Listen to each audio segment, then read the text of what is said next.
Welcome to Wake, a cold reading of James Joyce's Finnegans Wake, just to hear it out loud.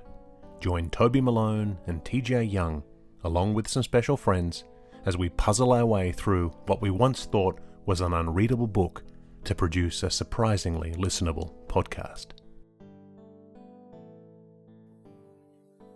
It is Wednesday, October 23rd, 2024. It has been 151 days since we have started reading, with 428 pages complete of 628, meaning we have, check this out, 200 pages left to go and a 68.15% of the way through Finnegans Wake. Welcome to episode 29 of Wake, the podcast which is all about bringing the focus to the remix, the adaptation, the mashup that is all part of fulfilling a long-held bucket list item, reading James Joyce's Finnegans Wake out loud just once.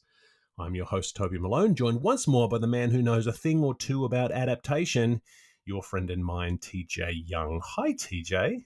Oh, hello. How are you? I'm fantastic. I couldn't be better. You know, I actually just sat down and I've been thinking about writing a play that uses leaves of grass for a basis, and I'm just like, I really can't get away from adaptation. One day I'll think of an original idea, but until then, no, stick to what you're good at. That's the way. So you've got the adaptation. You adapted The Tempest. You adapted The Three Musketeers. Yes. And I'm going to adapt great. Festy King. And the Festy King is next. That's right. Absolutely. And the reason we're talking about adaptation so much today is because we're joined today by a guest that we're very excited to meet. We previewed his work in an earlier episode 24, where he brought together Finnegans Wake with the Ramones and the Thunderbirds, amongst many other things. But today we've got the man himself here with us, Tommy MacKay. Welcome, Tommy. Hi. Lovely to be here.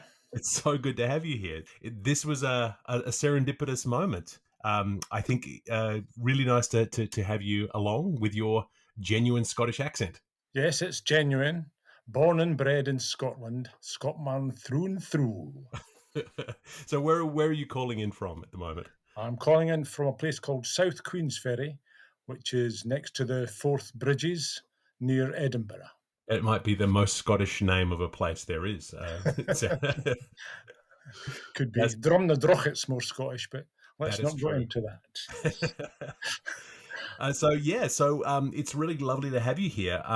You were introduced to us by our dear mutual friend Lucy Brazier, who's joined us a couple of times. So how did you connect with Lucy? I think she posted something on social media about being on your programme. Right. And I thought, oh, that's interesting. So I checked out her book, Finnegans What, which was brilliant. Because I've tried to get into Finnegans Wake before because I'm a bit of a Joyce nut. I thought, well, I've got to do the full set because I've read everything else. And Finnegans Wake, I've tried, like so many people, tried to start it, gave up, thought, what's this all about? Right. And tried to read other books explaining Finnegans Wake and going, what are they all about? And then, when I read Lucy's book, it was brilliant. Finnegans What, because she just goes through and she's really honest about, I don't know what the hell's going on here, but these are some of my best and favourite phrases from it. So I really clicked with that. And so then I got onto you guys and heard you guys struggling with it as well, and I felt great. Well, not the only idiot, as a group of humans, we all have one thing in common, and that's what we can struggle with Finnegans Wake together. Absolutely. So you have a fascinating story, a long and storied history. You were a musician, and so that was your focus there at the dawn of punk. Yep, that's right. Yeah, you've read the about page, have you? I have. I do. We do a little bit of research here on Wake. Not a lot, but a little bit. And so, so tell us about yourself. Tell us your background a little bit. Well, as you say, back in the 70s, I was in a few punk bands and stuff like that, and we never got anywhere. But the band I was in got played on John. Are you aware of John Peel over there? No. He's a DJ that's sort of legendary here. And the band I was in eventually got on John Peel and supported the Damned. Do you remember the Damned? Oh, yeah. Mm-hmm. But that was after I left them. So don't take musical differences with the lead singer. But I was in the punk bands for a while, and after that didn't work out or anything, and then sort of just drifted on and doing normal jobs and stuff like that, and then eventually reinvented myself as a singer-songwriter on the open mic scene in Edinburgh initially. And then I drifted into the comedy scene. So I played all these Scottish comedy clubs in Scotland playing musical comedy. So that was my thing for a while as well. And I've also run the Daily Reckless website for, well, it'll be 25 years next year. Wow. Which is, wow. Well, it used to be, the strapline used to be the paper that sings the news, because I used to put up a new song every day about the news. But now the strapline is the paper that's sick of the news, because just cannot be bothered with the news now. So yeah, so that's going. And as you know, I do a lot of mashups now, as opposed to just songs itself. Experiment a bit more, basically. Right. Yeah. You mentioned in a message to us that you call them stramashups. Stramashups, yeah. Stramash is Scottish for chaos. Oh, what a stramash! I love it. That's fantastic. It's probably in Finnegans Wake somewhere. I'd say it is. I noticed Partick Thistle was in it, the one I just listened to. So, yeah, it's probably in there. So you mash up. You've mashed up Finnegans Wake with you did the Ramones. You did the Pleasant Dreams album. So how did you come to that? Because I mean, most would say that seems like a leap. So tell us about that leap. I just saw on YouTube that Johnny Ramone had recorded a part of Finnegans Wake. I thought, wow, I never knew that. So Joey Ramone, I mean, and so I looked that up. So I looked up the Joey Ramone recording of the bit he did from Finnegans Wake, and I thought, wow, if only the Ramones had made a whole album, that would have been something else. I thought, well, they haven't, so I'll do it. Why not? Give it a shot. So I didn't know which album to choose, and I just thought of Pleasant Dreams, because I really like that album. It's kind of really underrated. And I thought, well, I'll try and match that up with readings from that Irish group and that people have done it on YouTube. So I just did that, basically. I just got backing tracks of Pleasant Dreams and matched it up with people. Yeah, well, I mean, obviously the dream connection is very clear as well. So that's why I went for Dreams as well. Yeah, so we played. I didn't just throw it together, there was thought put into it. Yeah, of course. Yeah, I mean, so what are the challenges of adaptation? I mean, maybe to both of you, because you're both adapting works. TJ, you're adapting work as a playwright, and what do you find both of you is the major challenge for these adaptations or mashups? Tommy, you go first. Okay. Well, a lot of it is trying to be respectful to the original, or disrespectful if I don't like the original, and with music, it's matching the beats up, the words spoken with the beats in the music, which doesn't always come off, but sometimes accidentally it does. And that's what I love, when it's accidentally thrown together. You go, oh, that works. I wasn't aiming for that, but that works. That's the bits I love the most. Instead of the ones I struggle with most really annoy me and they take the longest time. It's the quickest ones I like best. Where coincidences say, oh, that really matched with that bit. And I love that. So try not to have a huge plan for it, but just see how it goes. And then if it does match up nicely, then that's a bonus. Yeah. Yeah. I mean, TJ, do you find that's a similar kind of thing where some adaptations want to be adaptations and some fight you like that in that sense? 100%. And I also think that Tommy was right. Like, it's about paying respect to you have to know the original piece inside and out to know how you want to turn it inside out, and that takes a lot of time sitting with it. And sometimes you're like, this idea I had, it actually doesn't work with this because of I now know this piece, or you know what, I'm actually going to bend this to my will because I actually think it's going to work if I work really hard at it.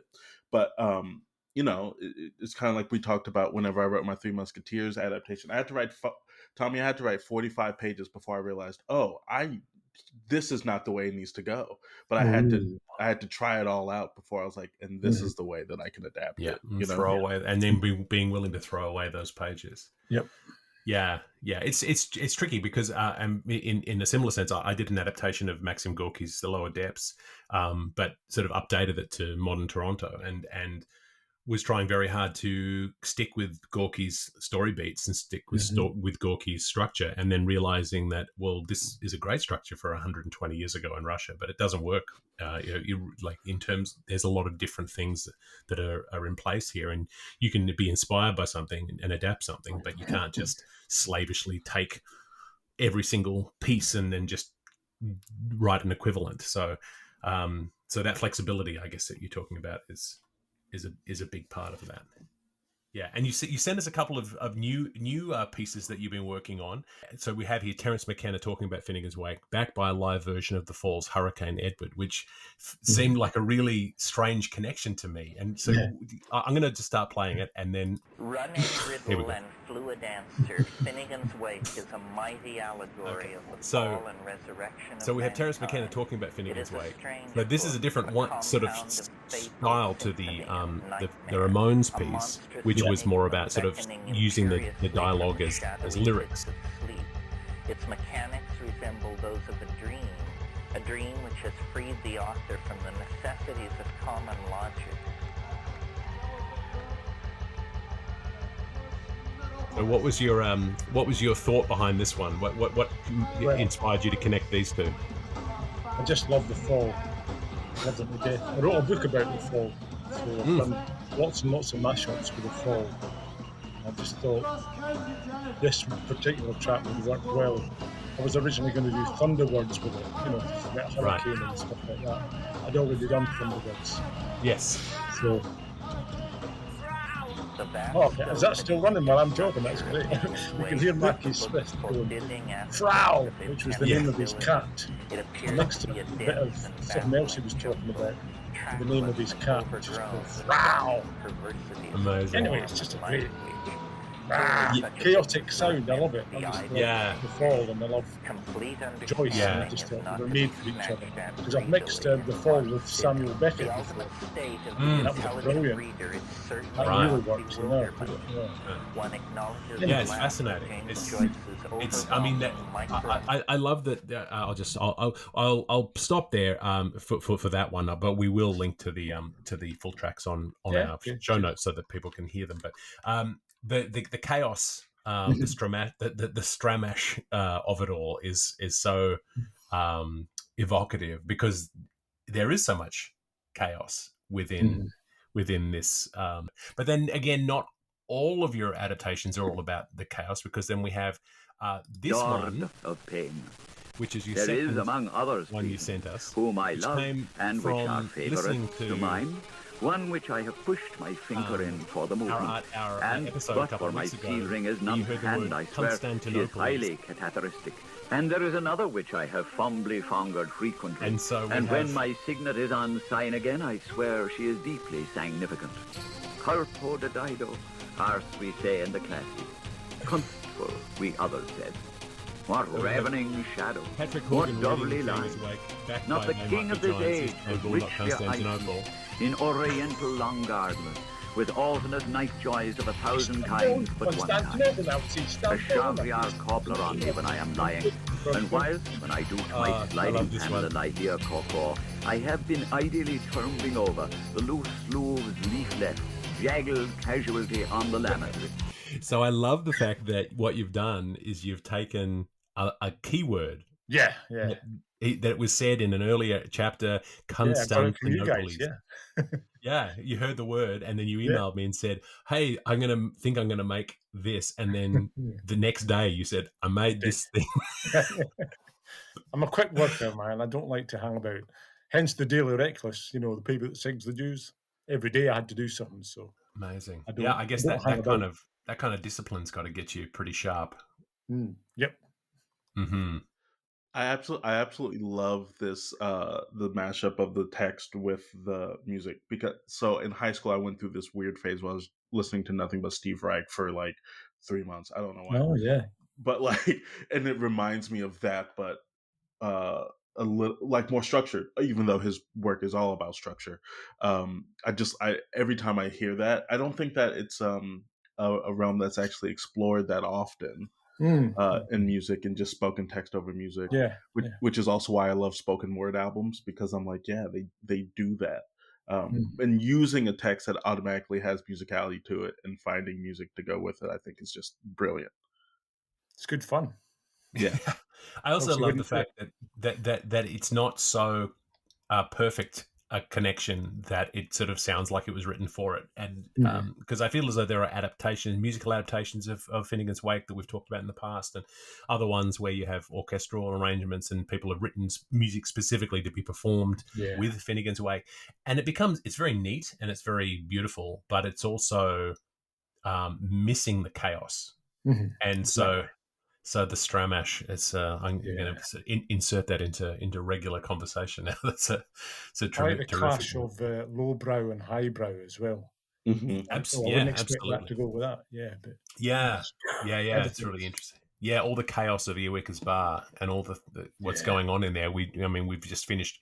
We're reading Tales from the Inn for a while there, and I love that bit. Tales from the Inn, superb. Could totally identify with that. A bunch of drunk guys in a bar, brilliant. Yeah. And it's one of those things where the idea of hearing all those different voices, if you've been into any kind of bar towards closing time anywhere in the world, you know what that sound is. And, and everyone's got beer on their feet and everyone's looking to get another pint in before last call and see who they're going to go home with and who they're going to fight in the parking lot afterwards and all that. And that's that real sense. And he really brings that out. So, yeah. Toby, you wild one, you. When was the last time you had a fight in a car park? Once upon a time. Well, maybe not. And so, so you mentioned that you are a Joyce completist, but you didn't quite get to Finnegans. So how did you first come to Joyce? I was a mature student at Edinburgh University in my 30s, and we read Joyce there. And I'd read Ulysses before that, didn't quite understand it. So I read it again with one of those companion books that explain it to you as you read along. So, and then at university, we read it again, and I was really falling in love with it by the third time, and I've read it again since, and I just loved Ulysses to bits. And became a complete Joyce nut to the point where my son lives in Switzerland near Zurich, and there's a Zurich museum to Joyce. Of course, yeah. And of course, went there and saw his death mask, which was in there. So I've been this close to Joyce himself. His death mask is in that museum, and it's spooky. It's this big white thing looking at you out of glass. So yeah, I'm a real nut on Joyce, and I just love his stuff. Good. Well, I'm glad that as I said, I always struggled with, but since you guys and Lucy have turned me on to him again, I'm really enjoying what you guys are doing and just struggling through it and just loving the music of it. Once I learned that it was very musical and you could just dip in and out and start anywhere you like, the chaos of it, I just appreciate it more now. I'll have to read it again. Hopefully in the future, maybe not, Yeah, or this might be the long and only time, but I've really enjoyed going through it with you guys.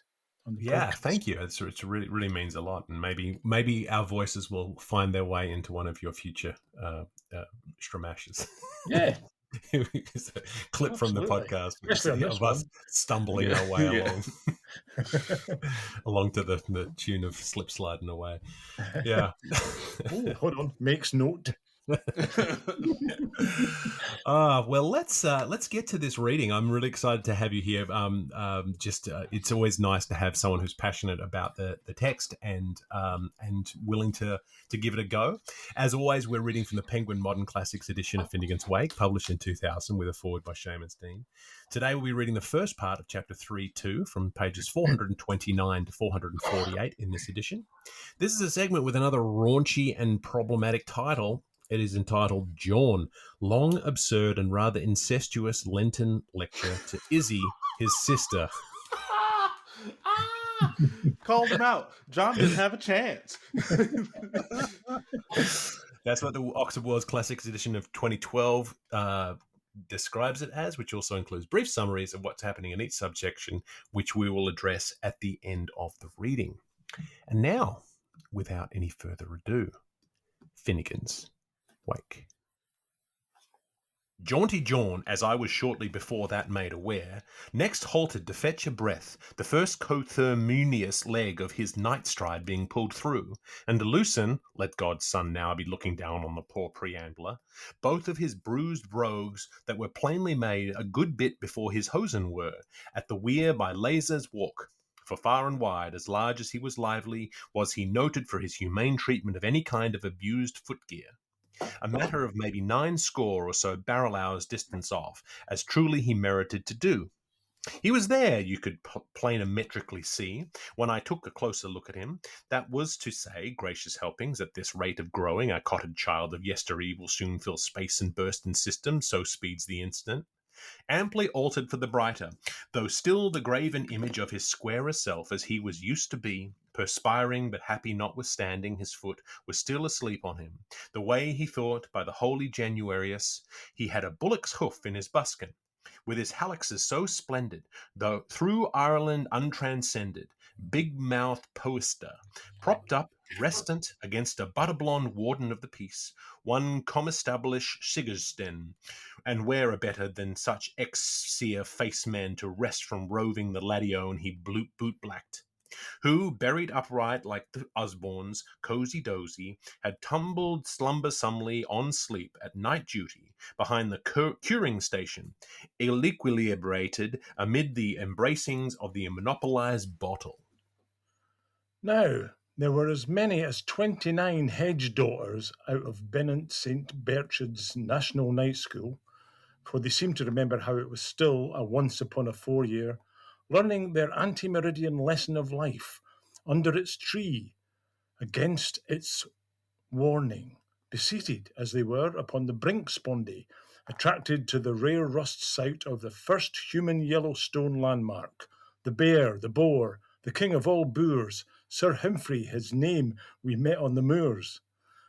While they paddled away, keeping time magnetically with their 8 and 50 pedalettes, playing fool Juio, allo misto pisto, also geonically, all barely in their typed-up teams, describing a charming dactylogram of nocturnes, though repelled by the snores of the log, who looked stuck to the sod as ever, and oft, when liquefied, Phil, he murmoaned aborsedly in his Dutchener's native, visibly unmoved, over his treasure trove for the crown.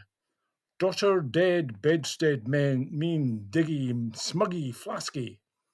John, after he had in the first place doffed a hat with a reinforced crown and bowed to all the others in that chorus of praise of goodwill girls on their best behaviour, who all, they were girls, all rushing so warmly for the post, as buzzy as sea could be, to read his kiss hands, kittering all about, rushing and making a tremendous girls' fuss over him, pell-mell, their jeune première and his rosy-posy smile, mussing his frizzy hair and the gollywog curls of him, all but that one, Finfrea's fairest, done in love letters like a trayful of cloudberry tartlets. Ain't they fine? Mighty, mighty fine, and honoured? And smilingly smelling, pair and pair about, broad by bread and slender to slimmer, the nice perfumios that came kernvy peeling of him, nice, which was angelic simply, savouring of wild thyme and parsley, jumbled with breadcrumbs. Oh, nice! And filling his full fat pouch for him so tactically and jingling his jelly bags, for though he looked a young chappie of 16, they could throw by his manhood that he was just the killingest lady-killer all by kindness. Now you, John, asking kindlily, "Hello, missus," after their how are yous at all, with those of their dolly begs, and where's Agatha's lamb? And how are Bernadetta's cumberlindas? And Juliano's tubber bunnies? And Eulalina's tugger funnies? He next went on, fine feeling fit, to drop a few stray remarks around their personal appearances, and the contrary taste displayed in their tight kiddie casques and their smart fricky frockies, asking coy one after sloy one had she read Irish leggings and gently reproving one that the ham of her horn could be seen below her hem, and whispering another aside as Levariant that the hook of her hum was open a bittock at her back, to have a side eye to that hum.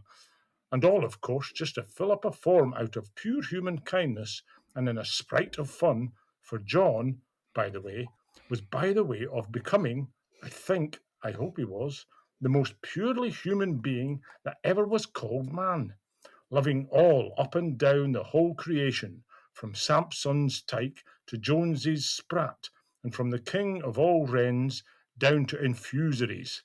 John, after those few prelims, made out through his aeroscope the apparition of his fond sister Issy, for he knowed his love by her waves of splabashing, and she showed him proof by her way of blushing. Nor could he forget her so tarnally easy as all that, since he was brother besides her Benedict godfather, and heaven knows he thought the world and his life of her sweetheart could buy. Brow! Poor, good, true John. Sister dearest, John delivered himself with expressive cordiality, marked by clearance of diction and general delivery, as he began to take leave of his scholatecia at once so as to gain time with deep affection. We honestly believe you sorely will miss us the moment we exit, yet we feel as a martyr to the dischurch of all duty that it is about time. By great Harry, we would shove off to stray on our long last journey and not be the load on ye. This is the gross proceeds. This is the gross proceeds of your teachings in which we were raised. You, sis, that used to write to us the exceedingly nice letters for presentation, and would be telling us anon. Full well do we want to recall to mind thy old world tales of homespinning and daring do and die obscure and daddy ho. These tales which reliterally whisked off our heart, so narrated by thou, guess sweet to perfection. Our pet pupil of the whole arithmetic class and the mainstay of our Erangeliano house, the time we Yonkers twain were fairly tossing ourselves, O Phoebus, O Pollux, in bed, having been laid up in castor's oil and the Pharisees syrup, the night we will remember, for to share our hard suit of affections with thee. I raise, O fair assemblage, and commonico. Now then, after this introit of exordium, my galaxy girls, quid pro quo of directions to hen servants. I was asking his advice on the strict TT for Father Mike PP, my Ortonal Dominican and Confessor Doctor CCDD. By the birds, he was saying he was yerked me under the ribs sermon in an off-brand way and confidence between peas like ourselves in so many non-septicent words about how he had been conferring teat a teat with two Virgos intactus about what an awful lie he led, poorish priced, uttering mass for a couple of geldings, and what a lawful day it was, there and then, for a consummation with the effusion, and how, by all the Manny Larrys ate pig nighties, how, hell and tunnels, he'd marry me any old buckling time, as flying quick as he'd look at me. And I am giving youth now again in words of style by a way of offertory his and Mike advice. And it place the person, as ere he retook him to his cure, those verbs he said to me, from above, the most eminent bishop titular of Dubrovnik, to all his purdy-busses and delibellani, Come, all ye damsels, settle down and lissel all. Follow me close, keep me in view, understeady me saris, which is all to practicing masserarses from the preaching frere, and be a gentleman without a duster before the parlor maid, which without a spitch. Now, during our belief aspis from the furtive frutig season adhere to as many as probable of the 10 commandments touching purgations and indulgences, and in the long run they will prove for you better guidance along the path of right of way. Where the leisures are we, and what's the first thing to be sung? In its rubrics, mandariums, pasqualines, and verdadads is in it, or the brusa livid indicors of estrem violence, and for the lover of liturgy, becant and besant. Where's the fate to be wished for? Several Sundays after what's in time, I'll sack that sick server the minute I bless him. That's the most I can do for his grape scene. Economy of movement. Acts Y said, I've a hopesman's choice if I course of all the sinks in the colander, from the common of indignities and indignius per polum to the proper of Franciscan ultramare, last of the scorchers, third of the snows, in tarot gammons howdy doos.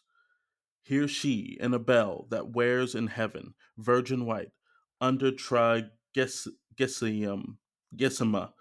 vixia monona doramons, the same or similar to be kindly observed within the affinants diateses of gay old Tool and Gloomy Gwen du Lake, Danish spoken, from Mandicure Monday up till Frarius Siesta and China Dominoes.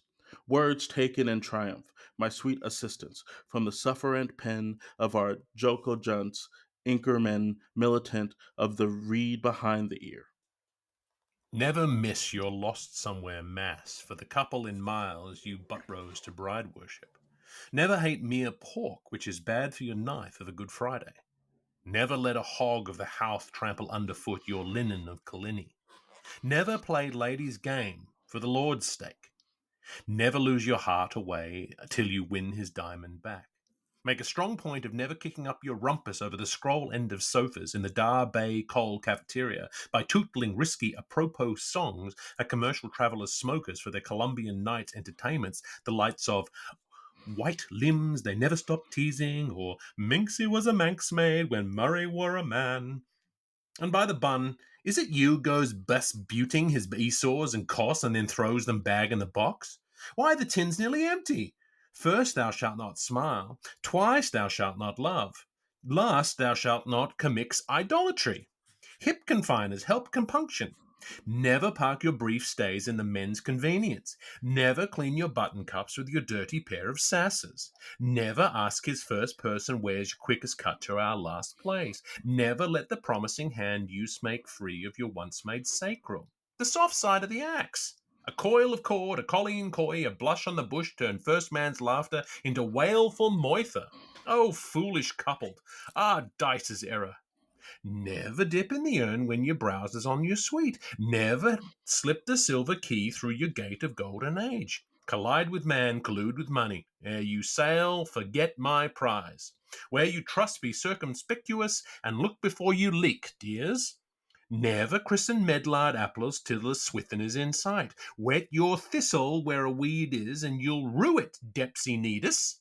Especially beware, please, of being at a party to any demoralizing home life. That saps a chap.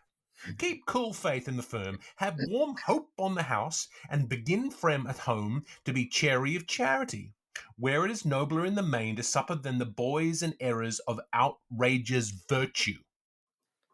Give back those stolen kisses, restore those all-cotton glooves, recollect the yellow perils that all too often beset green girls, Ryder, Hoda, and Daradora. Once they get hobby horsicle, playing breeches parts for Bessie Sudlow in flesh-coloured pantos instead of earthing down in the coal hole, trying to boil the big gun's dinner. Leg before wicked, lags behind wall, where here Mr. Wicker whacked a great fall. Ophelia field it a candle light, but Hayes, Coiningham, and Robinson swear it's an egg. Forbling Mick I, stay, for stand until give it. Remember the bitters, I shed the vigil, I buried our harlot key from poor Mrs. Mangains of Britain Court on the feast of Marie Maudlin. Ah, who would wipe her weeper dry and lead her to the halter? Sold in her heyday, laid in the straw, bought for one puny petunia. Moral, if you can't point a lily, get to hen it out of here. Put your swell foot foremost on foul lardy pneumonia shirt waists, irreconcilable with true Finnan vision and ribbons of lace, Limerick's disgrace. Sure, what it is, on the whole, only holes tied together. The merest and transparent washing tones to make languid Lola's lingerie longer. Centre cloths, stiff stuffs your hose, and heartses full of temptness. Vanity flee and verity fear. Dial bell, whalebones and buskbutts may hurt you. Thwack away, thwack, but never lay bare your breast's secret. Dicket's place, to joy a Jonas in the Dolphin's barn car with your mutual friend Dovide Covitefills, compulsing paying attention spasms between the advertisement for Eureka's wine and a pair of pool doors of the old cupiosity shape. There you'll fix your eyes, dark-old on the auto cart of the bring-fast cable, but here, till you're martymorphied, please sit still face to face. For if the short of your scorth falls down to his knees, pray how wrong will he look till he rises? Not before Gravesend is commuted, but now reappears Autist Algae, the poultryman and would-do performer, alias Mr. Smuth, stated by the Vice Crusaders to be well known to all the daily taunties in and near the Cludad of Bulias, Arias, taking you to the plague house to see the smirching of Venus, and asking, with whispered offers in a very low bearded voice, with a nice little tiny manner, and in a very nice little tony way, won't you be an artist's moral and pose in your nudies as a local aesthetic before voluble old masters, introducing you, left to right, the party comprises to Hogarths like Botticelli and Tintoretto and Vergognis and Correggio with their extra hand Masaccio, plus the usual bilker's dozen of dowdy cameramen. And the voices of lewd Bylan for innocence, and the philosophies of Busup Bulkley. Oh, the frecklessness of the giddies, nouveautés. There's many's the ice-poled globe topper is haunted by the hottest spot under the equator, like Ramrod, the meaty hunter, always Jaeger for a thrust. The back beautiful, the undraped divine, the Susie's modals with the blue Danbos, all blah, Viper's vapid vilest. Put off the old man at the very front and get right on with the nutty sparker round the back. Slip your oval out and touch and let the Paravis be your goal. Up leather, Pernella, convert your try. Stick wicks in your ear shells when you hear the prompter's voice. Look on a boa and his beauty, and you'll never more wear your strawberry leaves. Rely on the relic. What bondman ever you bind on earth, I'll be bound 'twas combined in Himmel. Keep airily horses and the warm of yourses. Dress the pussy for her nightly for her nighty, and follow your piggy tails up their way to Winkyland. See little Pow Peep, she's first asleep. After having sat your poetries, and you know what happens when Chine throws your Jupan. Go to DOS with the Politer, you understand, and shake up with the Milchin man. And Sully Van Vultures are on the prowl, and the Haley's finger ring Marys, Tobacco's taboo, and Togan's a back seat. Secret entities and anonymous letters make the great unwatched as bad as their betters.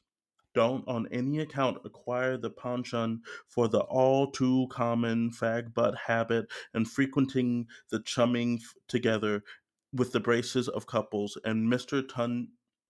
Tunnelly's hallways. Smash it, wriggling with lower cusses and chafers and vamps and rodents, with the end of common acts of inter interstitial indecencies as between twenties and tape gators, finger pats and fondle pats under the Culvifer Act.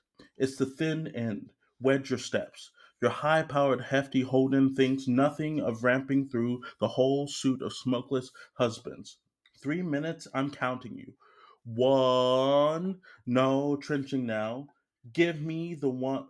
Give me that when I tell you. Ragazlarda. It is that any place to be smuggling his madam's apples up? Deceitful jade. Gee wedge. Begore. I like the way you're half cooked. Hold, flay, grill, fire. That lancy feeling of cozen kissing dysgenically within the proscribed limits of population peg on a hint or twim clandestinely does bedoing the temptation Tom, Atkins questions, and barely the snaking sober words like a nursing maid. While there's men of war on the say, there'll be loves of women on the do. Love through the usual channels, Sistine Brothely, when properly disinfected and taken neat in the general way upon retiring to roost in the company of a husband-in-law or other respectable relative and of opposite sex. Not love that leads by the nose, as I foresmelt, but canalized love, you understand, does a felon good. Suspiciously, if he has a slugger's liver, but I cannot belabor the point too ardently, and after the lessons of experience I speak from inspiration, that fetid spirits is the thief of purities. So none of your 20-rod cherry whisks, me daughter. At the Cat and Coney, or the Spotted Dog, and at Abus, Lots Road. When parties get tight for each other, they lose all respect together. By the stench of her fizzle and the glib of her gab, no, the drunken draggle-tailed Dublin drab. You'll pay for each Ballysorriday night every billing someday morning. When the night is in May and the moon shines might, we won't meet in Navan till you try to give the Kells Fry Club the goby. Hill or hollow, Hull or Hague, and beware how you dare of wet cocktails in Kildare, or the same may see your wedding driving home from your wake. Maids of Ashens, when you flirt, spoil the lad, but spare his shirt. Lay your lily-like long his shoulder, and buck back if he butts bolder, and just hip your homely hop and heed no horning. But if you've got some brainy notion to raise can-can and rouse commotion, I'll be apt to flail that tail for you till it's borning. Let the love ladle light at the eye gird your gastrics in the gym. Nor must you omit to screw the lid firmly on that jazz jiggery and kickstarts. Bumping races on the flat and point to point over obstacles. Ride wheeling that obliviously up windy Rutland rise and inciting rebellious Northers before the saunter of the city of Dunlop. The Brereton biking on the free with your airs of go BD and your heels upon the handlebars. Bareboil brazenness. No, before your corselage rib is decartilaged, that is to mean if you have visceral ptosis. My point is, making allowances for the fads of your weak abdominal wall and your liver a sprawl, vin, or should you feel in shorts as though you needed healthy physicking exorcise to flush your kidneys, you understand, and move that 12-finger bowel and threadworm inhabiting it, lassie, and perspire freely, licked your lector in the lobby, and why out you go by the ostiary onto the dirt track and skip. Be a sportive. Deal with nature, the great greengrocer, and pay regularly the monthlies. Your punt's perfume's only in the hat penny shop, beside the reek of the Rawny. It's more important than air. I mean, than eats. Air. Oh, I never open mo mouth, but I pack me food in it. And promotes that natural emotion. Stamp out bad eggs. Why so many puddings prove disappointing, as dietitian says, in Creature Comforts causeries, and why so much soup is so muck slop. If we could fatten on the Elizabethans, we wouldn't have teeth like the Hippopotamians, however. Likewise, if I were in your envelope shirt, I'd keep my weather eye well cocked open for your furnished lodgers, paying for their feed on tally with company and piano tunes, only stupefying yourself. The two friendly friends sort, Mazurikowicz or some other Sukinsinovich, who he's coming from old Pannonia, on this porpoise whom Sue stood her in about the mall and femoral articles, and who makes himself so at home mid the music and spanks the ivory that lovely for this your Mistro Melosius McShane may soon prove your undoing, and bane through the succeeding years of reign, should you, whilst John is from home, get used to basking in his lover's low lap, inordinately clad, moustache teasing, when close bended together, behind closed locked doors, kissing steadily, malbongusta, it's not the thing, you know, with a calf-loving self-seeker under the influence of women inching up to you, disarranging your modesties and fumbling with his forked paws in your bodice after your billy-doos, try as a first go-off. Take care, would you stray and split on me? And going on doing his idiot every time you give him his chance to get thick and play piggly-wiggly, making much of you, bilge-talking like a ditherer, goo-goo-zoogog about your glad neck and the round globe and the white milk and the red raspberries. Oh, horrifier! And prying down furthermore to chance his lucky arm with his pregnant questions up to our past lives. What has that caught to sing with him? The next fling, you'll be squitting on the tabernacle, pouring pitchers on the well for old Gloatdane's glorification and the postiquities of the Black Watch, peeping private from the bush and rangers. And our local busybody, Talker Go, bragged, worse again, off of that praying fan and onto them prayers. It would be horribly state of affairs altogether for the red columnist of press-written epics, Peter Paragraph and Paulus Puff. I'm keep soaking them to cover my concerts, to get a hold of for their balloons and shoot you private by surprise, considering the marriage slump that's on this oil age and pluxes 3 shillings a pint and wives at 6 and 7 when domestic calamities belaying par and new laids Bellamar for the 22 cent time 12 took thousands in the slack march of civilization where you, becoming guilty of unlucky like intoxication, to have and to hold, to pig and to pay, direct connection qua interverner with a prominent married member of the vice-reeking squad, and in consequence of the therein under subpoenas be flummoxed to the second degree by becoming a detestificated company keeper of the demi-monde of Lucia Lamplight, anything but that, for the fear and love of gold. Once and for all, I'll have no college swankies. You see, I am well voiced in Love's Arsenal and all its overtures from Collision Boys to Colleen Balls, so I have every reason to know that Rogue's gallery of nightbirds and bitch fanciers, Lucky Duffs and Light Lindsays, haughty Hamiltons and gay Gordons, doctored, and otherwise messed around skirts and what their finkling intentions look like. You make up your mind to that, trespassing on your danger zone and the dancer years. If ever I catch you at it, mind, it's you that will cuckooch it. I'll tackle you and feel if you have a few devils in you. Holy gun, I'll give it to you, hot, high, and heavy, because you say Cedru.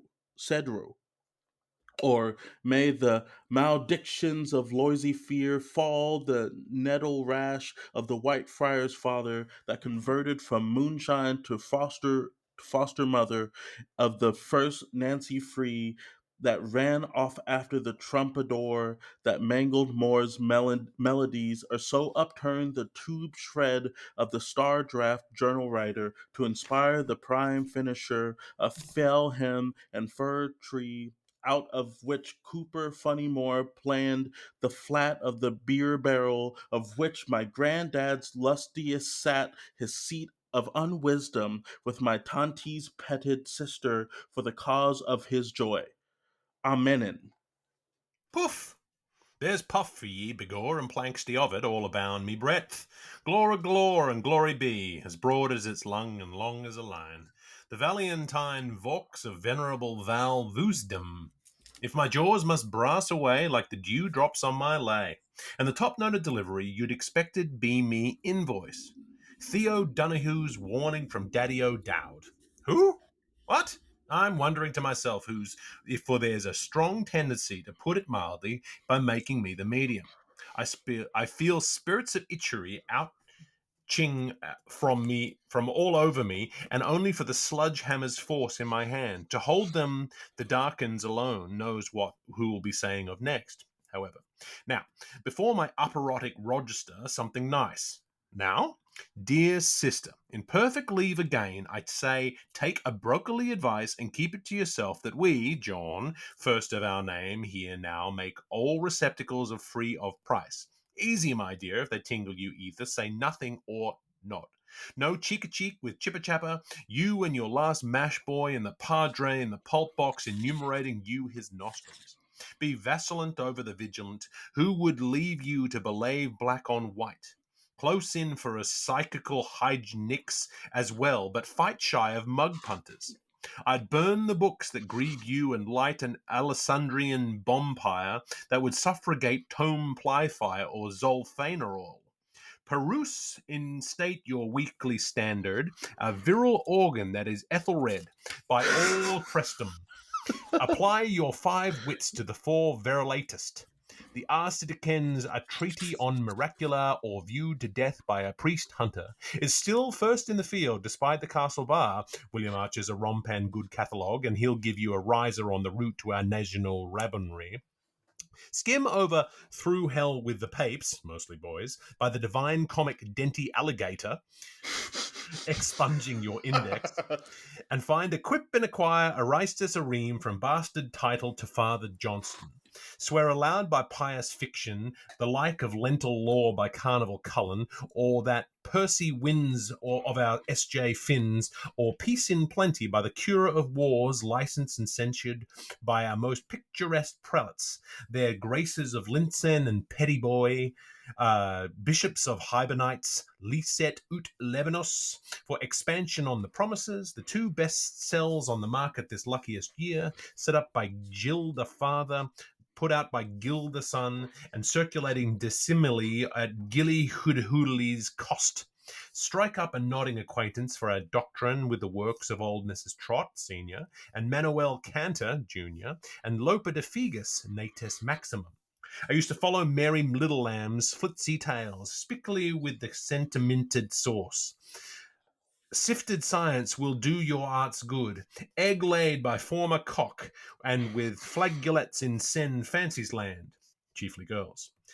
Trip over sacramental tea into the long lives of our saints and sacerdotes, with vignettes cut short into instructional primers by those in authority for the betterment of your sorts. Forfeit not the palsied. Light a match for poor old Contrabally and send some balm oil for the schismatics. A hemmed in need is aye a friendly deed. Remember, maid, thou dost art powder, but Cinderella thou must return. What are you robbing her sleeve for, Ruby, and pulling your tongue, Polly? Cog that out of your teen times, everyone. The lad who brooks no breeches lifts the lass that toffs a tailor. How dare ye be laughing out of your mouth, Shine, at the lack of that? Keep cool your fresh chastity, which is better, far better far. Sooner than part with that vestalite emerald of the first importance, descended to me by far from our family, which you treasure up so closely where extremes meet, nay, most les mended, rather let the whole ecumene universe belong to merry Hal, and do whatever his merry well likes. When the gong goes for Hornet's two-nest marriage, step into your harness and strip off that nullity suit. Family, hold back, for the race is to the rashest of the romping, jomping rushes of. Haul Seaton's down, black, green, and grey, and hoist Michaeli's way in sawdust. What's overdressed if underclothed? Poposhed forestake me not where there's white let's ope. Wished! Blessed be she that walked with old Duke Humphrey, for he made her happy tight. Go! You can down all the dripping you can dumple to, and buff kid scours to ad libidinum in these lassitudes if you've your parents and things to look after. That was what stuck to the Comtesse Cantiline while she was sticking out Mavis toffee lips to feed her sopranated husbands, and it is henceforth associated with her names. La Dreeping, Die Drooping, the inimitable in pure suet of the inevitable. There's nothing to touch it if we are. It's nothing to touch it. We are talked, unless she'd care for a mouthful of white pudding, for the wish is on her rosemarine and the lunch light in her eye. So when you pet the rolling pin, write my name on the pie. Guard that gem, sissy, rich and rare, says he. In this cold old world, who'll feel it? The jewel you're also cracked about, there's flitty flew of them gets it, for there's nothing now but the sable stoles and a runabout to match it. Sing him a ring, touch me low, and I'll leck ye so, my so-and-so. Show and show, show on show, she, shoe, shone. Divulge, sturdently, jouted out hard-working John, kicking the console to his double and braying aloud like Braham's ass, and, as his Volkshumenar swelled to great, clenching his manlies, so highly strong was he, man, and gradually quite warming to her, there must have been a power of canantics in that buell of gruel he gobed at bed-goal. Divorce into me, and say the Kearney min undress. If you get into trouble with a party, you are not likely to forget his appearance either. Of any lap whelp or sleeve mongrel who talks to you upon the road where he tuck you to be a roller. Oh, the goat-tanned saxo peeler, upshot down Clegg's peel of him, and volunteers to trifle with your roundlings for proffered glass and dough, the marrying hand that his leisure repents of without taking out his proper password from the eligible ministries for affairs, with a black friendling, that enemy of our country, in a clean-looking light, and I don't care a tongster's tammany hang who the mucky is, nor 2 hoots in the corner, nor 3 shouts on a hill, were he even a Constantinople, name such as my very own Araboy Noling, and like Enoch to my town major ancestors, the 2 that are taking out their divorces in the Spooksbury court circuits, rear Uncle Remus, the Baz of Eberrockham, and old Father Ullisbanon Knickerbocker, the lanky sire of Wolverhampton, about their bristlings. But as true as there's a soap for sakes in 2 ways, Peterborough, and sure as home, we come to New Sky Prospect, from west the wave on schedule time. If I came any quicker, I'll be right back before I left. From the land of breach of promise, with Brendan's mantle whitening, the Kerry Barrasilon Sea, and March's pebbles spinning from beneath our footslips to carry fire and sword, rest ensured that as we value the very name in sister, that as soon as we do possibly, it will be a poor lookout for that in sister. He's a marked man from that hour. And why do we say that? You may query me. Query? Guess. Call'st thou? Think and think and think, I urge you. Muffed, the wrong porridge. You are an ignoratus. Because then probably will soon show him when what the Shaun way is like. How will go a long way towards breaking the outsider's face for him for making up to you in his bring thee palm of gayland and his sing thee songs of Arupi. Chance trying my ward's head into sanctuary before feeling with his 2 dimensions for your nuptial ditto. O Ohibao. If I was blunderboss, I'd go and franchising duels men. Now, we'll tell you what we'll do to be sicker instead of compensation. He'll burst his mouth like Leary to the Lister face and reduce he'll will our hyson lineaments to a pupil. Open the door softly. Somebody wants you, dear. You'll hear him calling you, bump, like a blizz in the musin of the Turkish night. Come on now, pillar box. I'll stiffen your screwbell broken reed. That'll be it.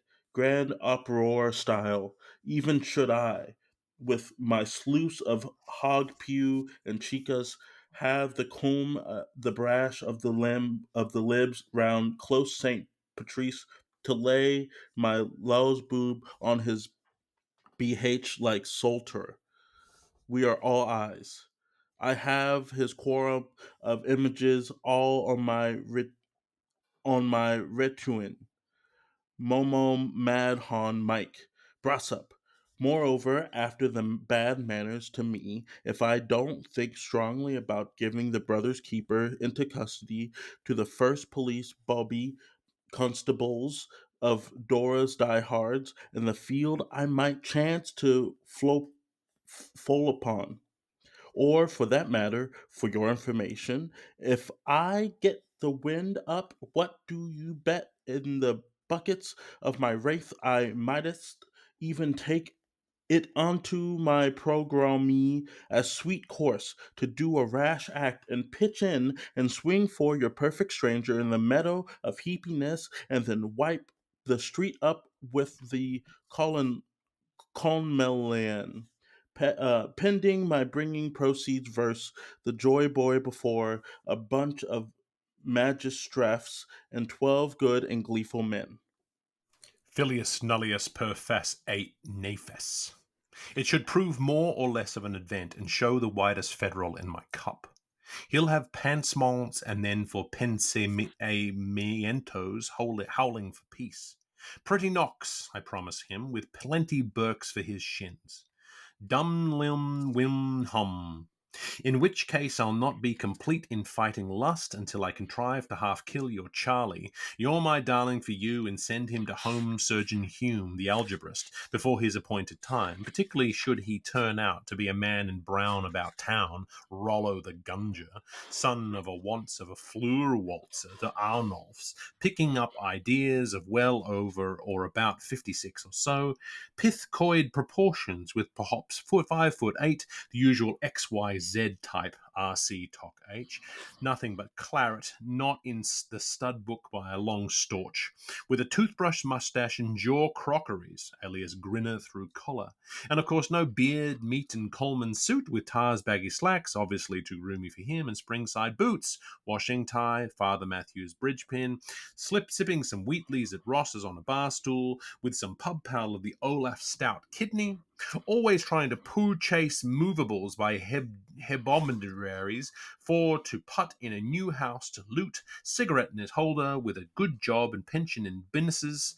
What about our trip to Normandy-style conversation, with an occasional, they say, that Phil McCullagh featured in the Mothra Pearl screeny about Meekan, and his lost Angelines in Corky shows do more of a lose, bluey green eyes, a bit scummy developing, a series of angry boils with certain references to the deity, seeking relief in alcohol and so on, general omnibus character with a dash of railway brain, stale cough, and an occasional twinge of claudication, having his favourite fecund class family of upwards of a decade, both Harefoot and Logan Broad, to boot and buy off, I mean.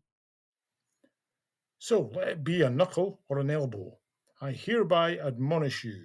It may all be topping fun, but it's tip and run and touch and flow for every whack when Marie Stopes Phil Flother's game to go. Arms a roam side to side, facing to the wall. To the tumble of the tossed-tot, the trouble of the swaddled. Oh, unless there be no misconception, Miss Forstu Wellesley over who to fasten the plights for fire on 333 to 1 on Rue the Day, when the nice little smeller squalls in his criddle, what the dirty old bigger'll be squealing through his coffin. You better keep in the gun barrel straight around Volksburst, as I recommends you to you gypsy-eyed baggage. Do you hear I'm praying? Or, gash, without buffering my head, to a sortail whose stroke forced, or which struck backly. I'll be all over you, my silks, horizontally, as the strap hanger said, for knocking me with my name and yourself and your baby bag down at such a great sacrifice with a rap of the gavel to a third price cow handler, as cheap as the niggard's dirt. For sale! Or I'll smack your fruit-flavoured jujube lips. Well for you, so I will. Well for you if you don't keep a civil tongue in your pigeon house. The pleasures of love lasts but a fleeting, but the pleasures of life outlasts a lifetime. I'll have it in for you. I'll teach you bed minners, tip for tap, to be playing your odd daughter tango tricks with Mickey Dazzlers if I find coarse hairs on your river frock and the squirm side of your Burberry luppetily covered with cliff chaff and shavings. Up Rosemary Lean and Potanasty Rod, you woos, was you? I overstand you, you understand. Asking Annie Betty Slace to carry your parcels, and you dreaming of net glory. You ging nae mair wi' Wolf the Ganger. Cutting chapel, were ye? And had dates with slickers in particular hotels, had we? Lonely went to play your mother, is odd. You was with friends? Hey, dot's a dull yarn. Mark mean then, I'll home seek you, Luperca, as sure as there's a Palatine in Limerick, and in striped conference, here's how. Nerbu de Bios. If you twos go to walk upon the railway, guard, and I'll go to beat behind the bush. See to it. Snip. It's up to you. I'll be hat-snatching Harrier to hiding hurries, hinder hedge. Snap. I'll tear up your limp shades and lock all your trotters in the closet. I will, and cut your silkskin into garters. You'll give up your ask unbroadful ways when I make you really smart. So scalp your bud and kiss the hurt. I'll have plenty satisfaction, praise the bishop for your partials indulgences, if you're my rodeo gal. Fair man and foul suggestion. There's a lot of lecit pleasure coming bang-slanging your way, Miss Pinpernally Satin. For your own good, you understand, for the man who lifts his pud to a woman is saving the way for kindness. You reb memer your motob. Ave Tiger Roma, mightly smarter the next time. For I'll just draw my prancer and give you one split puck in the crupper. You understand? That will bring the poppy blush of shame to your peony hindmost, till you yelp paparadon and radden your rhododendrons to the beat of Calor Durberor. I do, and I suffer. Do you hear me now, Lickspoon? And stop looking at your pussycat bow in the slate. That you won't obliterate for the bulkier part of a running year, failing to give a good account of yourself. If you think I'm so tan cupid as all that. Lights out now, boof, tight and sleep on it, and that's how I'll bottle your greedy puss, beauty bus, for me, ye, me bullin heifer, for 'tis I that have the peer of arms that carry a wallop between them. Unbeknownst to you, would I return or see the nuncio would I return here? How, from the sublime to the ridiculous, times out of oft my future, shall we think with deepest of love and recollection of retrospection of thee, but me far away on the pillow, breathing fondly o'er my names all through the empties, whilst moid heard by the rattle of the duple door knockers. Our home role poet to Osterlinda, Fred Weatherly, puts it some ways better. You're sitting on me style, maybe. Where oft I helped you or your oar. Little game, roomily from Liffaleden Bankum, Tubliquimi, but a big corner fill you do in this unadulterated seat of our affections. Our wingers, my breed, so may we uncreepingly multiplied like the sands of Amberhan. Seven heavens, O heaven, I want you. Your ways to me, little me, were wonderful, so icum purse pound and sineum loveliest painful thoughts touching me dash in you through wee dots hyphen the so pretty arched godkin of bedding goodnights. If I'd prove to your Salis fashion how I'm a man of armor, let me sew, let me sue, let me see your isbellies. How I shall, should I survive, as please the uniter of UMI hearts. I am living in hopes to do, replacing Ming, wondering, hands up, the yawers so eager of Mitch. Positively cover the two pure chicks of your calmly plump cheek with Zuriching kissings. Hong Kong, and so gone, that I'd scare the bats out of every one of those pudgy mornings. Honestly, by my rattan dog and daddy oak, I will become coming when upon the mingling of our meetings waters wish to wisher like massive mountains to part no more. You will there and then in those happy moments of our your soft accord rain kiss on me back for full marks with shouldered arms, and in that united IRU stayed where I come toff toff wildflowers fox into my own green geese again, swap sweetened smugs, six of one for half a dozen of the other, till they'll bet their where the cuckoo derby when cherries next come back to Ealing as come they must, as they're musting in their past, as they must for my pressing season, as hereinafter must their cheery will immediately saunt on my safe return to ignorance and bliss in my horseless copal pour through Surland and Norland kings, country and queens, with my ropes of pearls for gamey girls the way ye'd hardly know me.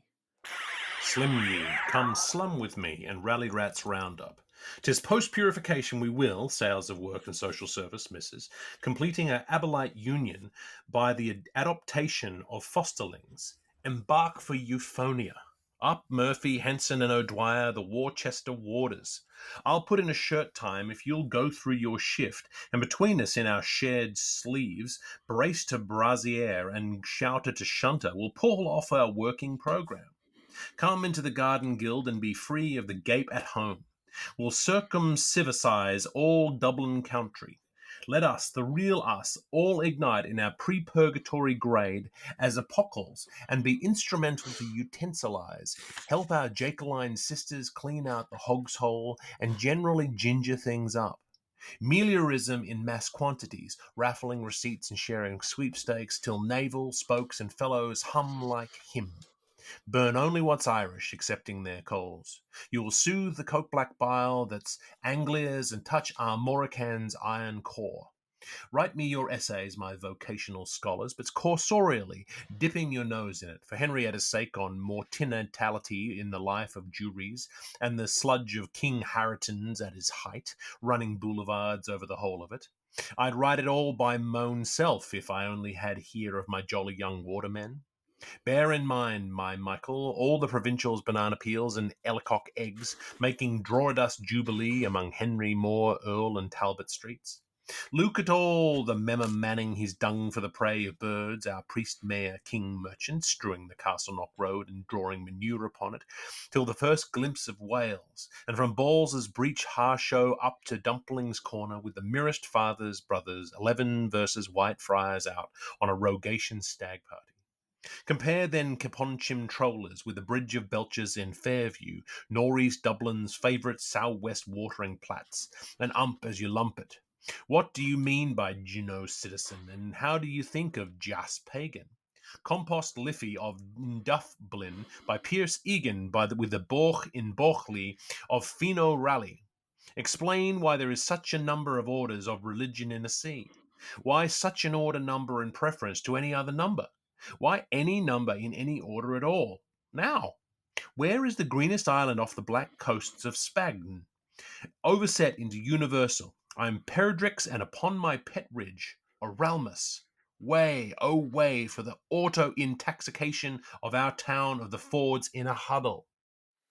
Hail, fellow, some well met, bone shaker, or, to ascertain the facts for herself, run up your shower weather once, and trust and take the drum gondola tram, and, wearing the mid-limb and vesty endorsed by the hierarchy, fitted with eclastics, blending your steps, pick a trail, and stand on, say, Aston's. I advise you strongly, alongquath a copy of the Seeds and Weeds Act, when you have procured one for yourself, and take a good longing gaze into the nearby shop's window you may select at, suppose, let us say, the Hoyth of number 11, Cane or Kiosk, and in the course of about 32 minutes' time, proceed to turn a roundabout on your hills towards the previous causeway, and I shall be very cruelly mistaken indeed if you will not be just astonished to see how you will be meanwhile done wheel, top-coated with cakes of slush occasioned by the mush jam of the Cross and Blackwall's traffic in transit. See Caples and then fly. Show me that complaint book here. Where's Cowten's cake clean, the woman with the muckrake? When will the W.D. face of our sow muck-loved Lynn, the Troya of towns and Carmen of cities, crawling with mendiants in perforated clothing, get its well-belaboured white like Liverpool and Chester?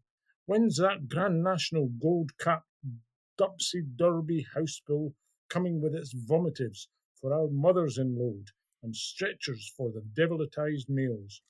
I am all of me for freedom of speed, but who'll dispes Garrigus, Pope's Avenue, or who'll suppose the Opian Way? Who'll brighten Beret House, and bates the bull badly, and never despair of Lorcansby? Rampant royal commissioners! 'Tis an ill weed blows no poppy good, and this labour's worthy of my hire. Oil for mead, and toil for feed, and a walk with the band for job loos. If I hope not charity, what profiteers me? Nothing. My tippers of flags are knobs of hard shape, for it is a grim tale, keeping the father of curls from the sport of oak. Do you know what, little giddles? One of those days I am advised by the smiling vote-seeker, who's now suing Clue to positively strike off hiking for good, and all as I buildy will buildy aught until some tense as some smooth is made under privy-sealed orders to get me an increase of automobile and footwear for those poor discalced, and a bourse from Bon some wind for a cure at Badenweir, for where it's going to come from this time, as I certainly think now, honest to John, for an income plexus, that's about the sanguine boundary limit. Amen.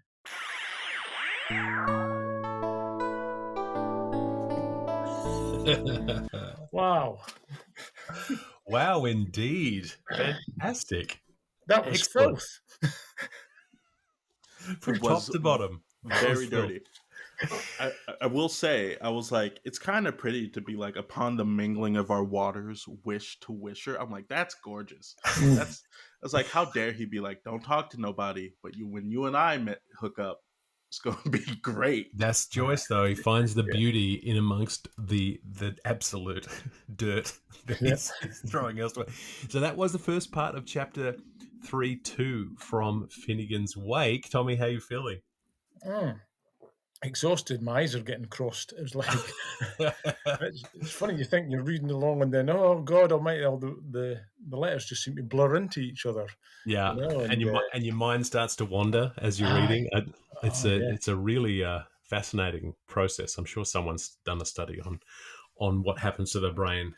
Yeah, maybe we need to. Yeah, we're all going mad. I'm sure we are reading this thing. Yep. Yeah. Yeah, it's and I'll say, I've said it before and I'll say it again. The accent does wonders for Joyce. We had the same thing with Lucy when she came on, and she's British, and so she had a very specific kind of accent, and then your Scottish accent really brings out the character in the piece. So that was a delight. Cheers.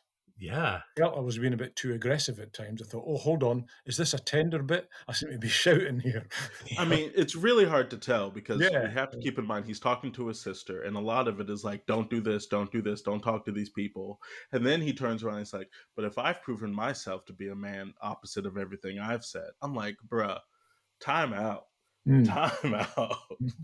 Yeah. I mean, a lot of it very clearly connects to Laertes' advice to Ophelia in Act 1 of Hamlet. Before he goes away, he gives her all the advice about what not to do, and then Polonius gives all the advice. Polonius having given all the advice to Laertes, but that kind of advice of the hypocrisy of the advice giver, and the fact that that John very clearly has an agenda here, and his agenda with his sister is maybe not as pure as we would prefer. Yeah, it's interesting to think about. I mean, because it's interesting too. I mean, TJ, you have lots of sisters. The idea of advice given between siblings, does that listen to, do you think? I mean, it was listened to for me. I mean, my sister's like, you better not treat you better not treat a woman like that. And then they come to find out I don't like women, so that advice went out the window. But a lot of it was, don't do this. Don't do this. Don't you dare. Don't you dare. Now they struck the fear of God in me, because they're like, if we hear, there was one time, I'll give this anecdote, where I had just discovered the word tramp and I didn't know what it meant. And I just this is a fun word. And I called a girl tramp at church. And when I tell you, the wrath of God and 3 female bodies came upon me between my sisters and my mother. I was like, okay, I now know what it means. And I won't ever say it again. But you never did it again. No. So I was just like, she's like, what does it mean? I was like, it's in a Disney movie. Surely it's not bad, Yeah, lots of really interesting runs in there, where it's very clearly these moments of advice, and there was other Hamlet. Hamlet shows up again in there, where it is nobler in the main to suffer than the boys and arrows of outrageous virtue. Yeah. So Joyce certainly has some Hamlet on the mind in here, and messing with my boy Dante, Denti Alligator. I was like, hey, that's great. Oh, right. The divine comic Denti Alligator. How did it feel, Tommy? Did you find that reading it out loud changed the way that you interacted with it compared to reading it quietly? Yeah, absolutely. Yeah. I was picking up a lot of drama in it, and that I might not have got if I was just reading it to myself.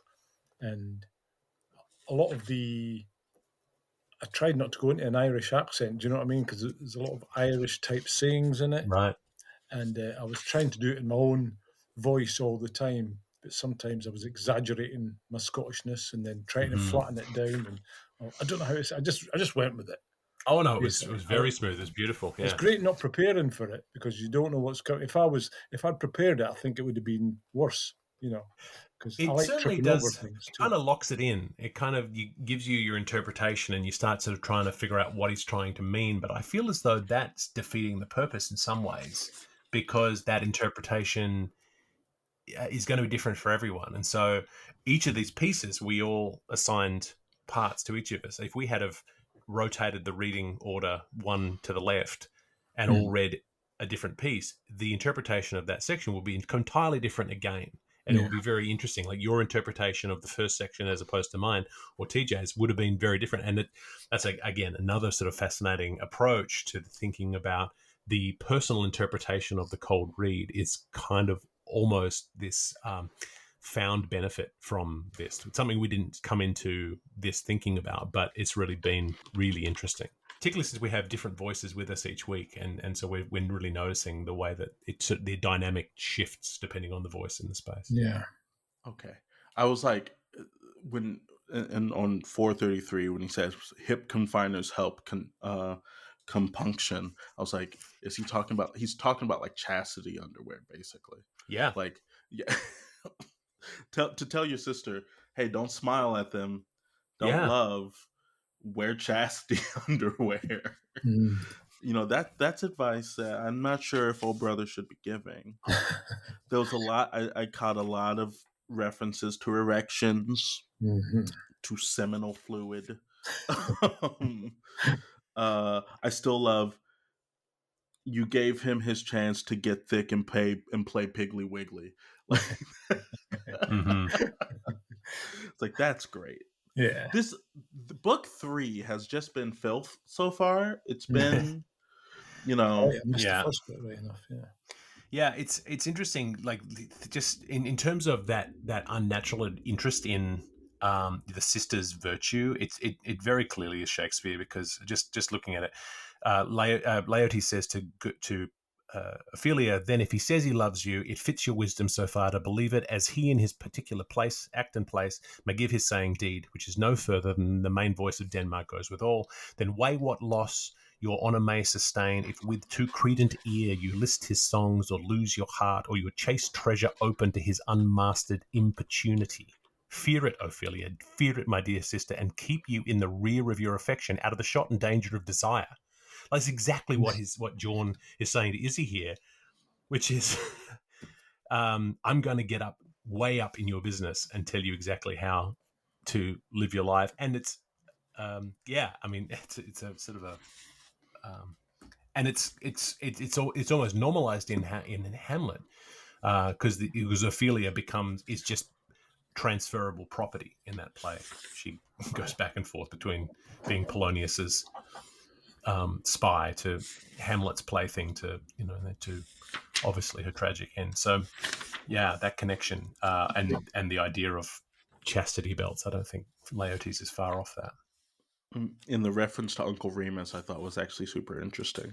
I forgot where it is, but you having me flip back. Oh, it's on page 422.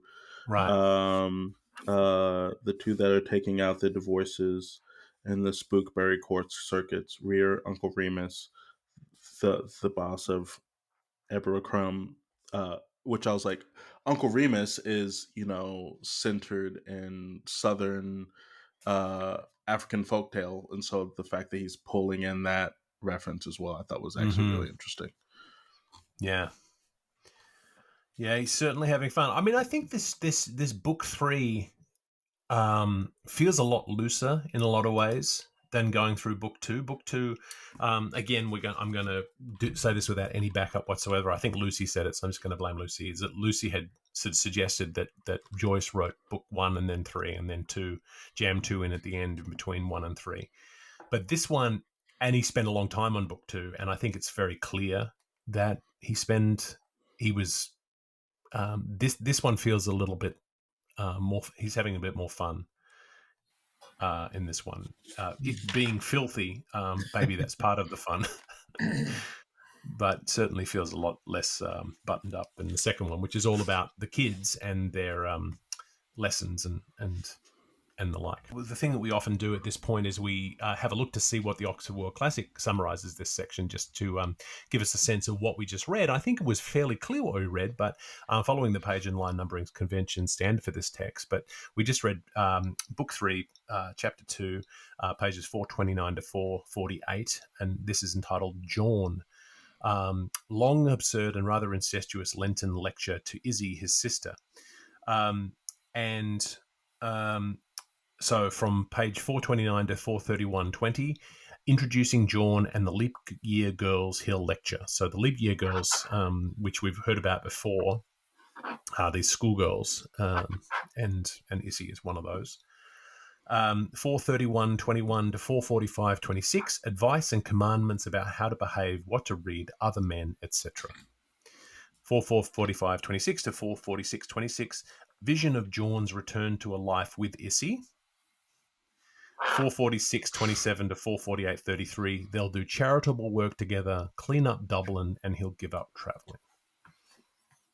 So plans afoot for Shaun and Issy. He's like, we'll be perfect together, sister.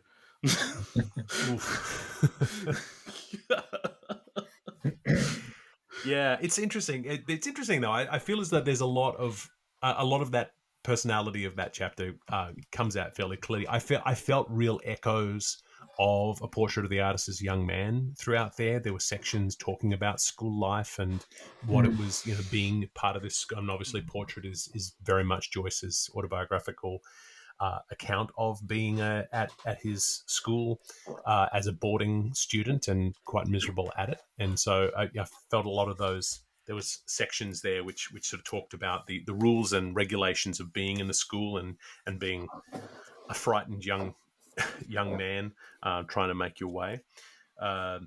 So I feel as though, there's a lot of really interesting texture in here, and it doesn't feel as overwrought as some of the other ones, or it doesn't feel as though it's trying to get as deep and as clever. Lucy also said that book 3 is the easiest. Like, if people are like, I can't get into Finnegans Wake, she's like, read book 3. Mm-hmm. She's like, and then, like, because this section, I was like, oh yeah, people, you can understand what's happening to some extent. Yeah. Yeah, you can. This is almost feels stageable. Almost feels like you could, turn this into something that is very digestible for an audience. Which is great. Mm-hmm. Because book 2, man, book 2 kicked my ass. That was a lot. That was the point at which we were told we were going to be quitting. We would stop, and we got through it. So now we're enjoying ourselves here at the top of the hill. Well done for getting this far. Fantastic. I think it's just we're trying to be as tenacious as we can, and I talked to someone the other night about it who'd been listening. Who he said, how far in are you? And I told him, and he said, oh, geez, you're going fast. And I acknowledged that. I said, yes, we are going very fast. We'll be done by Christmas. But that's okay, because I think there's always a world in which you can go back to it and try it again. And so, I think going through fast is one way in. We may not get as much as we could, but by the time we get to the end, we can say we have finished reading all of the works of James Joyce, which is really the point for us. And then hopefully you can join us in that, Tommy, of having said that'll be some celebration. I think so. We're gonna get James Joyce tattoos this time out. Yeah. And have you decided what to get yet? We have a few contenders. I've done that before, yep. I'm leaning towards asphalt body and concrete soul, because I'm like, that's such a good line. Nice. And on the episode that came out this morning, I was reminded of peace, peace, oh perfect peace, which just feels like a mantra to have with you and to look to. Peace, peace, oh perfect peace. So that's my front runner at the moment. We may have to do a poll on our Instagram to see who's good. I'm not polling anybody to decide what's staying on my body forever. I'm so sorry. You can do that. That's what cover-ups are for. So I feel like we've done a lot of talking here, Tommy. I mean, in terms of your takeaways from today, I'm very glad you joined us. But what will you take away from reading Finnegans Wake today? Well, that's something ticked off my bucket list for one thing. Being able to read it out loud was a real. That's an honour for me to do that, and I've really, really enjoyed it. Oh, good! Tried to fling myself into it. and get some sense from it. But as I said before, the music of it is just superb, and get the sense of it in the rhythm as well, and it just all comes together at some point, and you get, oh God, and you can't help laughing at something that sounds ridiculous. Yeah. And obviously, there are big laughs in it. Not huge laughs, maybe, but there are definite laughs in there. Not just smug little, that was clever type laughs, Well, and also laughs that aren't funny on the page, but when they're spoken, they really surprise you. They really jump out at you. And you go, I was saying, like Tiggly Pigglies or whatever it was. It's just sounds brilliant. Yeah. Absolutely. Yeah. So really enjoyed it. And the exciting thing is with these mashups that you do, is it's inexhaustible. You could continue doing these in different genres and in different approaches and in different sections of the wake, and then create a whole new genre. I'm deeply in love with your Thunderbirds. Cheers. One. Thanks, TJ. That was good fun to do. That was quite easy actually, because I just got a recording of the 10 Thunder words and stuck them on the theme tune, and I did a bit of juggling about, obviously, but that was good. Whenever Toby's like, "Do you remember the Thunderbirds?" I was like, "I deeply remember the Thunderbirds." Gets repeated over here all the time. Yeah, I feel like through the early 80s in Australia, that it was always on TV somewhere, and because we only had 4 channels, you'd end up watching the Thunderbirds at some point. But that was I really like how you at least you changed at the beginning. Thunderwords ago. Yeah, that was terrific. So cheers. That's great. Well, we will make sure we link to all of your things, including your stramashups and the Daily Reckless and other things, and your presence on Instagram and things like that, because people will need to hear your stuff. And is there any way that they can make requests, our Finnegans Wake fans out there, or suggestions? Yeah, of course they can. They can make requests anytime they like. Probably best emailing me. Tell them to go to thedailyreckless.com, and if they subscribe to the newsletter, they'll find out what I'm doing every week anyway, and they can make requests for things, and people have done that, and I've done them for them. Oh, I married excellent. up Sheena Easton with Throbbing Thistle for somebody once, There's quite a few I've done for people, or suggested by people, Excellent. Well, I feel like you've got a niche audience with Joyce fans out there. I just opened up your website, and today's photo is absolutely brilliant. Oh, it's the Elon Musk thing, Yes, it is. Always something fun on there. Well, that is all the time we have today for Wake. We will return next week for the next section of this ever so slightly problematic chapter. I've been Toby Malone, joined as ever by TJ Young. A massive thanks to Tommy MacKay for bringing his perspective, his accent, his music to the fore here. And we can find Tommy's material on the Daily Reckless. Is it thedailyreckless.com? Dailyreckless.com, yep. Perfect. Paper Excellent. that's sick of the news. What better way to take us out? Wonderful. Thank you so much. And we will see you all next week, mashers and smashers. Hey everyone, just Toby jumping back in here at the end. Just finished editing the episode and realised that the sound quality on the 2 tracks that we played during the episode were pretty poor. I'll know now never to try to play a tune and talk over the top of it, so hopefully you didn't miss too much. But I did want to give Tommy's 2 tracks a bit of a play here. So for the rest of the podcast, I'm going to play 2 tracks.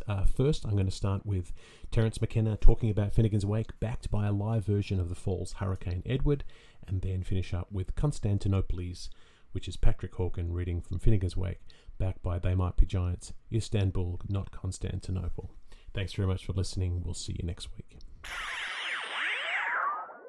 Running riddle and fluid answer, Finnegans Wake is a mighty allegory of the fall and resurrection of mankind. It is a strange book, a compound of fable, symphony, and nightmare, a monstrous enigma beckoning imperiously from the shadowy pits of sleep. Its mechanics resemble those of a dream which has freed the author from the necessities of common logic.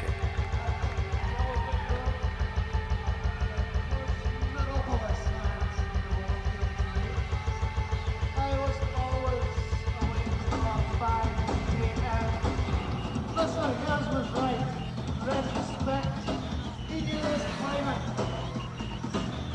Thank you, James. Bank is closed. Then come. Hurricane. Frau. Hurricane. Frau. Hurricane. Frau. Hurricane. Frau. The vast scope and intricate structure of Finnegans Wake give the book a forbidding aspect of impenetrability. It appears to be a dense and baffling jungle, trackless and overgrown with wanton perversities of form and language. Clearly, such a book is not meant to be idly fingered. Complete understanding is not to be snatched at greedily in one sitting. The ultimate state of the intelligent reader is certainly not bewilderment. One acknowledges at last that James Joyce's overwhelming micro-macrocosm could not have been fired to life in any sorcerer furnace less black, less heavy, less murky than this, his incredible book. He had to smelt the modern dictionary back to protean plasma and reenact the genesis and mutation of language in order to deliver his message. But the final wonder is that such a message could be delivered at all. The Fall. Adored of pain. There is among others, pleasant, whom I love, and which are favourites to mine, one which I have pushed my finger in for the movement, and, but for my seal ring is none to hand, I swear, she is highly catetheristic. And there is another which I have fumbly fongered frequently, and when my signet is on sign again, I swear she is deeply significant. Corpo de Dido, arse we say in the classic. Kunstful, we others said. What ravening shadow, what doubly line. Not the king of this age could richly I feast in oriental Longardless, with alternate night joys of 1,000 kinds, but one kind. A Shahriar cobbler on me when I am lying, and whilst when I doot my sliding panel and I hear caw-caw, I have been ideally tumbling over the loose leaves, leaflets, jaggled casualty on the lavatory, as is my this is, as I must commit my lips to make misface for misfortune. When I, if you will excuse for me this informal leading down of ill-expressibles, enlivened toward the author of nature by the natural sins liggen go belimned there before me, how differended with the man-made Enoch's Constantinopolis, whether they be of a general golf stature, as asserted, or blossomly and blushing themselves under need of some hawthorn follies, am entrenched of contemplating of myself with my naked eye for relieving purposes in our truly vegetable garden. I sometimes, maybe, what has justly said of old Flanagan, awake from this or henceforwards with some shock, shall I so render it, have, when I ope my skylight window and I see cuckoo, a notion quite involuntary of that I am cadging hapsnot, as at murmurandums of distant remissions from similar phases or dugouts in the behind scenes of our earthwork, what roving shudder, what deadly doom, to sing a loose sweet cheerio and suck him up the old pant rogue. You have just, beamed listening through, pig, his halted excerpt from John Whiston's 5-axle production, The Coach with the Six Inside, from the tales of yore of the times gone by before there was a hoofed king or a hoofed thing or a ping and a poke in Ireland, all sold. Joe's story by Eric Wiggs is to become continued in Ferson's Nightly in the Let's All Wake Brickfast in Lucan. Lirondella, jaunty Lirondella, with Tira Lira Rondinelles at Tantivy we go. Attention, stand at ease. This has been Wake, a cold reading of James Joyce's Finnegans Wake, just to hear it out loud. If you've made it this far, thank you for your dedication. Join us next week for another segment of Finnegans Wake and a chat about what we've found. Wake is a Moon Street Media podcast, engineered by TJ Young and Toby Malone. Our theme song is The Ballad of Perso Riley, arranged and performed by Meg Logue after James Joyce. Wake is recorded in Canada, where Finnegans Wake is in the public domain. For community and bonus content, join us at our free Patreon at patreon.com/wakepod. If you have questions about Finnegans Wake, don't ask us, We're just as confused as you are. See you next week.